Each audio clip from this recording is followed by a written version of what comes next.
এই ভবানী ফুটবে মায়ার কখনো এমন ফুল রে মন মুহাম্মদ রাসূল।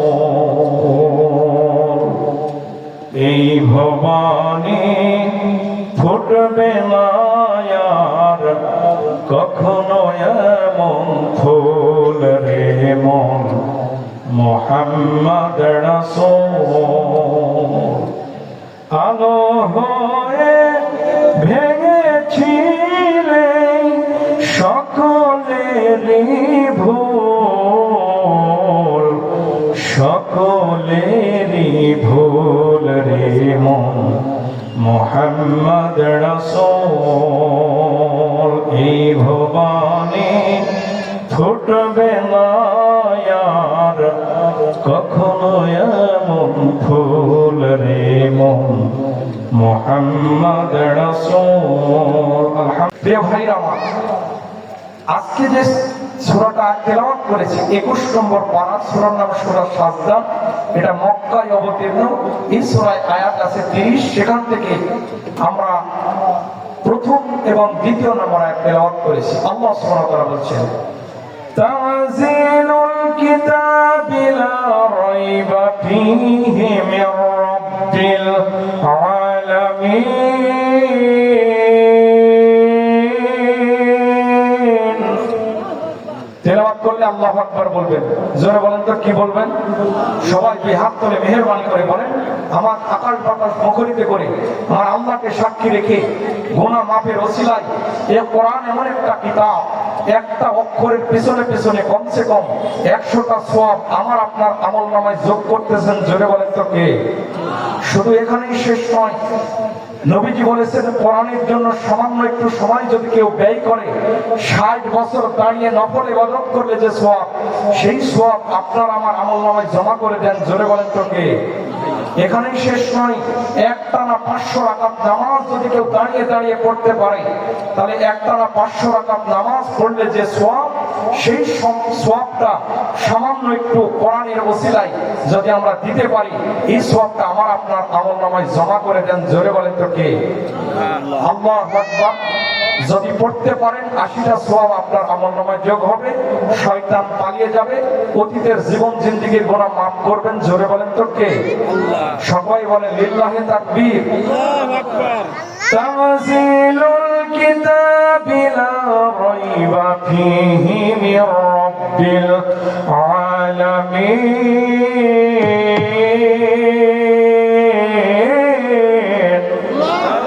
ও দুনিয়ার মানুষ, তানজিলুল কিতাব, আমি তোমাদেরকে এমন একটা কিতাব দিলাম তোমাদের জীবনটা সুন্দর করে সাজানোর জন্য।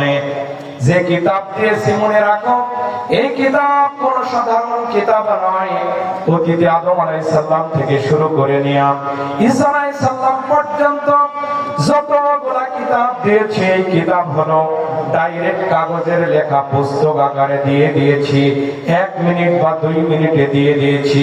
কিন্তু তানজিলুল কিতাব, আমি আল্লাহ সুবহানাহু ওয়া তাআলা তোমাদেরকে এমন একটা কিতাব দিলাম, এটা শুধু কিতাব নয়, এটা মানুষের জীবন থেকে শুরু করে নিয়ে, মানুষের জন্ম থেকে শুরু করে নিয়ে মৃত্যু পর্যন্ত, মানুষের রান্নাঘর থেকে শুরু করে নিয়ে শেষ জীবন পর্যন্ত, বঙ্গভবন পর্যন্ত একটা মানুষের যা যা লাগে, আমি আল্লাহ সুবহানাহু ওয়া তাআলা 23 বছরে সেটা নাজিল করে দিয়েছি। আল্লাহ সুবহানাহু ওয়া তাআলা বলেন, হাযা বায়ানুল লিন-নাসি ওয়া হুদাও ওয়া রাহমাতুল লিল মুমিনিন।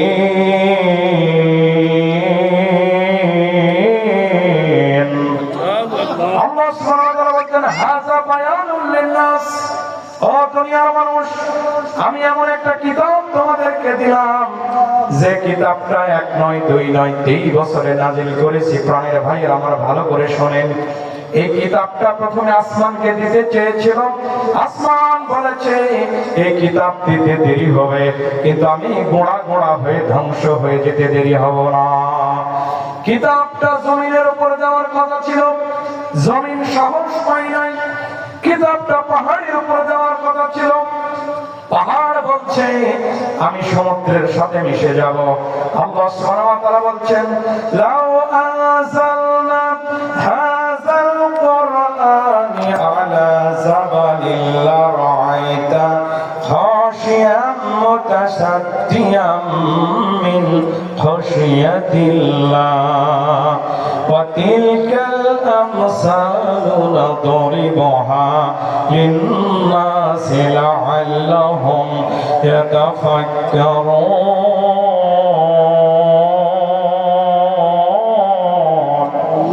ও দুনিয়ার মানুষ, আমি পাহাড়কে কোরআনটা দিতে চেয়েছিলাম, পাহাড় নিতে পারে নাই। এই কোরআন কত দামি, আল্লাহ সুবহানাহু ওয়া তাআলা বলছেন কুল বিফাদলিল্লাহি ওয়া বিরাহমাতিহি ফাবিযালিকা ফালইফরাহু ওয়া খায়রুম মিম্মা ইয়াজমাউন। দুনিয়ার মানুষ, এমন একটা কিতাব তোমাদেরকে দিলাম, যে কিতাবটা দেওয়ার মধ্য দিয়ে দুনিয়ার মানুষ যারা আছে সকল মানুষের জন্য আমি গ্রহণ করেছি, দয়া করেছি। কারণ হলো তামাম পৃথিবীর সঞ্চিত ধন ভাণ্ডার যদি একদিকে করা হয় আর কোরআন যদি একদিকে করা হয়, এই কিতাবটাই দামি হয়ে যায়। সুবহানাল্লাহ। এমন একটা কিতাব, তামাম পৃথিবীর সঞ্চিত ধন ভাণ্ডার যদি একদিকে করা হয় আর কোরআন যদি একদিকে করা হয়, কোরআনটা দামি হয়ে যায়।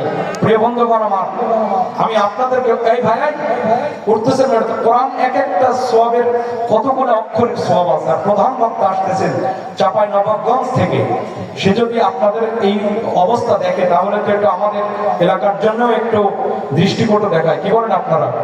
আপনারা কোরআনের ওসিলায় একটি দিন একটি রাত কারা কারা থাকবেন একটু হাত তুলেন তো প্রাণের ভাইরা আমার, আল্লাহকে দেখানোর জন্য। লিল্লাহি তাকবীর, হাত তুলে না কেন? থাকবেন না? হাত তুলেন। লিল্লাহি তাকবীর। প্রিয় ভাইরা আমার, এটা ফেরেশতারা ক্যামেরা করতেছেন। এই মুহূর্তে আমাদের চাইতে লক্ষ কোটি ফেরেশতা এক জায়গায় করে আল্লাহ সুবহানাহু ওয়া তাআলা বলছেন এরা কি চায়? এরা আপনার কিতাব থেকে, আপনার জবান থেকে আলোচনা করতে চাই। অতীতে যতগুলা কিতাব সবগুলা কিতাব, কিন্তু এটা কিতাব নয়, এটা শুধুই কিতাব নয়, এটা স্বয়ং আল্লাহর জবান, কালাম। সুবহানাল্লাহ বলেন না? সুবহানাল্লাহ। এই কিতাবটাকে বলা হয় উম্মুল কিতাব। তার মানে হলো মায়ের গর্ভে যেমন সন্তান থাকে, আদম আলাইহিস সালাম থেকে শুরু করে নিয়া ঈসা আলাইহিস সালাম পর্যন্ত যত নবী রাসূলের কিতাবের যা যা বলা আছে সবগুলাই এই কিতাবের সারমর্মগুলো খুলে খুলে বলে দেওয়া আছে। শুধু তাই নয়, প্রাণের ভাইয়েরা আমার, ভালো করে বুঝিয়ে নেন, কিয়ামত পর্যন্ত বিজ্ঞান উন্নত হবে, চিকিৎসা বিজ্ঞান উন্নত হবে, জ্যোতিষ বিজ্ঞান উন্নত হবে, পররাষ্ট্র নীতি উন্নত হবে, স্বরাষ্ট্র নীতি উন্নত হবে, ফৌজদারি নীতি উন্নত হবে।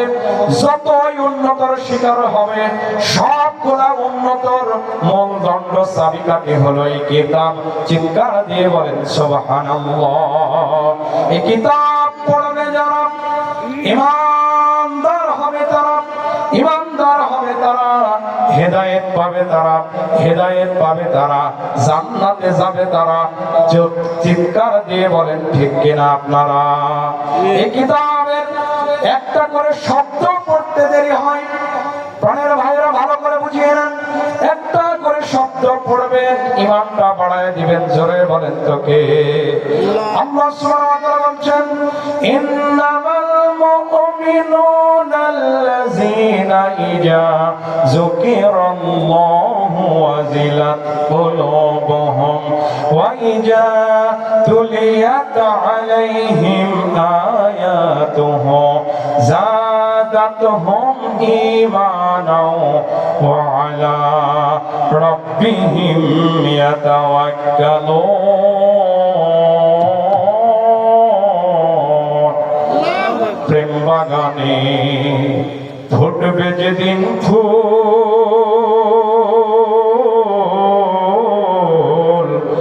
প্রেম ভ্রমরা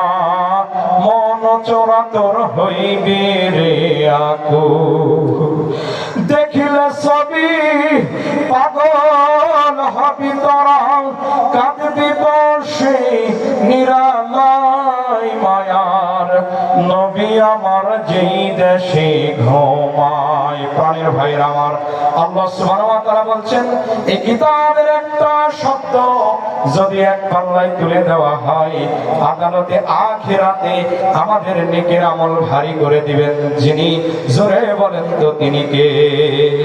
প্রাণের ভাইরা আমার, খুব মনোযোগ দেন।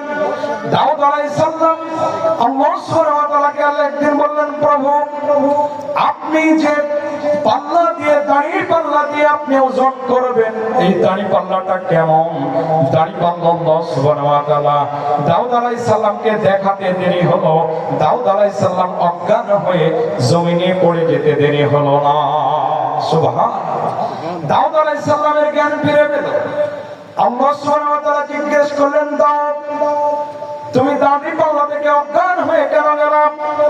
দাউদ আলাইহিস সালাম বললেন, সূর্য যেই প্রান্ত থেকে উদিত হয়ে যতগুলা আলোগুলা যত সৃষ্টির উপরে পড়ে, আর এই সূর্য যেখানে অস্তমিত যায় যতগুলা সৃষ্টি অন্ধকার হয়ে যায়, এই সবগুলা যত বিস্তৃত, আজকে আদম সন্তানের দাড়ি পাল্লা হলো চাঁদ চাইতেও বেশি বিস্তৃত।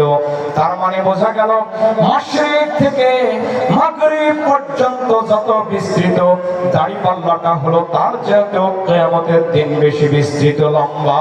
সুবহানাল্লাহ। কিন্তু আমি অজ্ঞান হয়ে গেছি প্রভু, এই কারণে আমি অজ্ঞান হয়ে গেছি।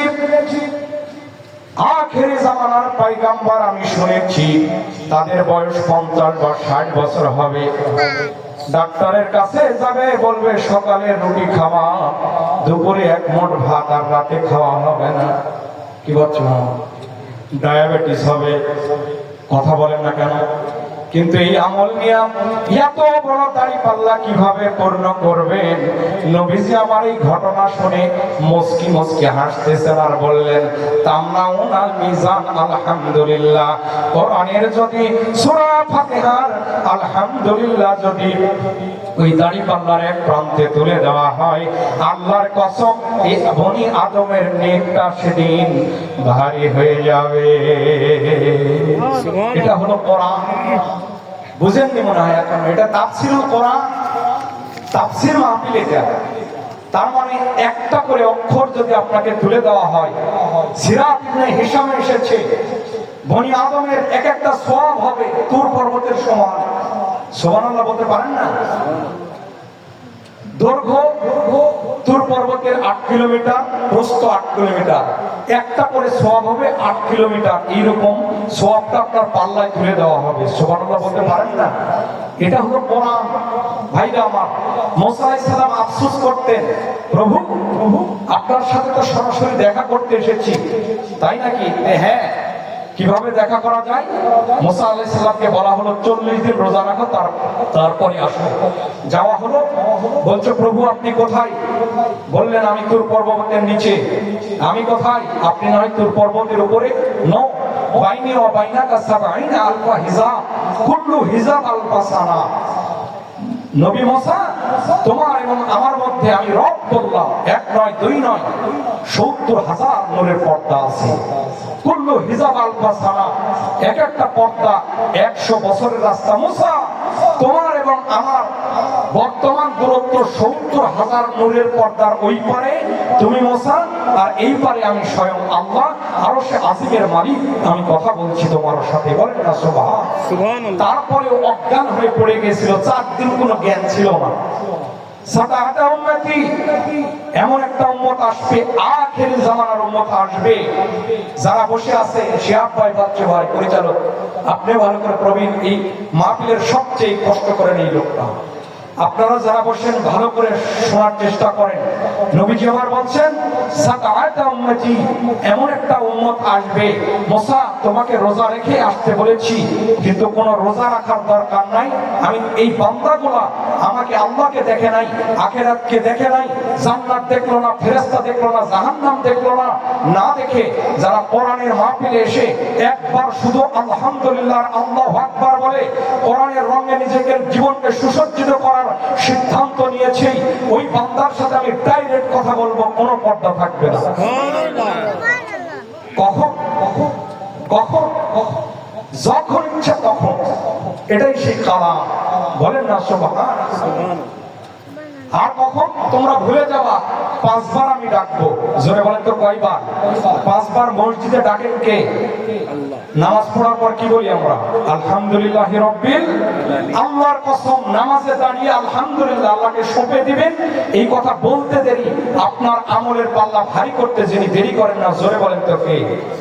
সংক্ষেপ সময় এটা হলো কোরআন ছিল। এবার আসুন, এই কোরআনটা কার উপর নাজিল করা হলো? আল্লাহ সুবহানাহু ওয়া তাআলা বলেন, এটা পয়েন্টে পয়েন্টে ওয়াজ করা লাগে, বুঝলেন? এই কোরআনটা কার উপর নাজিল করা হলো? আল্লাহ সুবহানাহু ওয়া তাআলা বলেন, ওয়া মা আরসালনাকা ইল্লা রাহমাতাল লিল আলামিন, ওয়া মা আরসালনাকা ইল্লা রাহমাতাল লিল আলামিন,